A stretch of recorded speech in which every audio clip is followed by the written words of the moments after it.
I mean, I started following you on Twitter not that long ago because you'd been recommended, I could see from everybody else I was following and being kind of linked into. Mm-hmm. And I discovered your account, and the humour that you bring to this subject and your take on it is obviously backed up with professional knowledge, but you just inject something else. There's quite a lot of funny in the situations that people get into. They're excruciatingly embarrassing, which is where the humour comes from. So comedy is a natural, isn't it? Yeah, and when things are taboo, then it naturally lends itself to humour and to making things funnier. Makes it easier to deal with. Yes. As long as you're not poking fun at the person, that's not funny because it is embarrassing. Yeah. But the situations that these problems create can be, well, I wrote a show out of it. Yeah, amazing. And not only that, but an award-winning one. Brilliant. So let's start at the beginning with your experience. Why did you become so passionate about this subject? Because it's underaddressed and it's very common. So the stats are that 1 in 3 women wet themselves. 1 in 3. And to be honest, I think that's underestimating the situation. Yeah. If you took a trampoline to any school gate and said to anybody there, do you want to go on my trampoline? They're not going to go on it.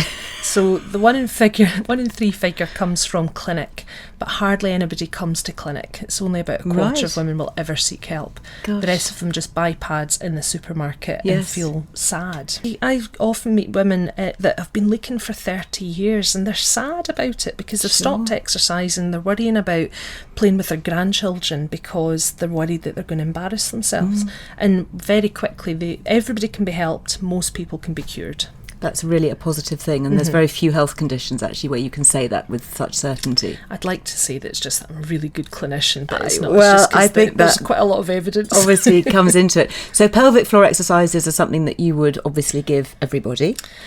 Yes, there's decent evidence that if you do pelvic floor exercises, it has a protective element against developing vaginal prolapse. And if you have a prolapse, which is 50% of women over the age of 50, it can maintain it. As long as the internal organs aren't extruding, then it's worth doing your pelvic floor exercises. Talk us through, what is a prolapse?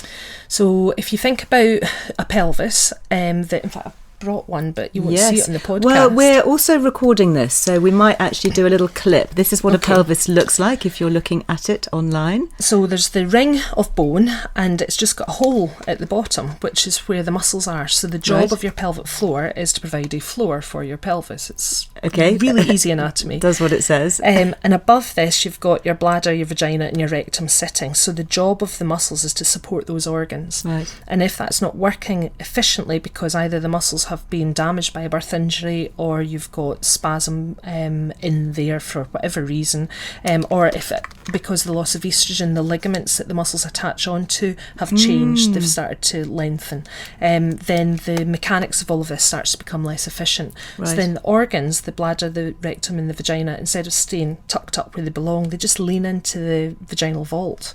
Right. Sorry, the uterus leans into the vaginal vault. So women sometimes don't have any symptoms at all about prolapse, and sometimes they feel a bit of an aching, particularly at the end of the day, or a dragging feeling. Can you feel it? You know, if you put your fingers inside, can you feel that your organs have sort of slipped down? Yeah, that's what we would do in the examination to see if there's any shifting.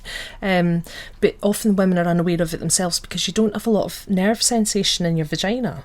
Do we not? I would have thought we would have had lots. Well, because if you were having a baby, you would feel a lot more. Okay. So the nerve endings are all externally in the vulva, and vaginas are pretty numb. There's pressure sensations. There's you can't feel heat or light touch up a vagina. So when women come to see the show, in particular, is there kind of one message that you hope they leave with? Yes, don't put up with it, because these things are so common, but they're not normal. It's not normal to leak pee, poo or gas at any point in your life, no matter how old you are, whether you've had kids, whether you haven't had kids, which sex you are, it doesn't matter. Don't put up with it. Please don't, because it stops people from doing what they want to do, and life is short. Plus it makes your orgasms better, so that's quite good.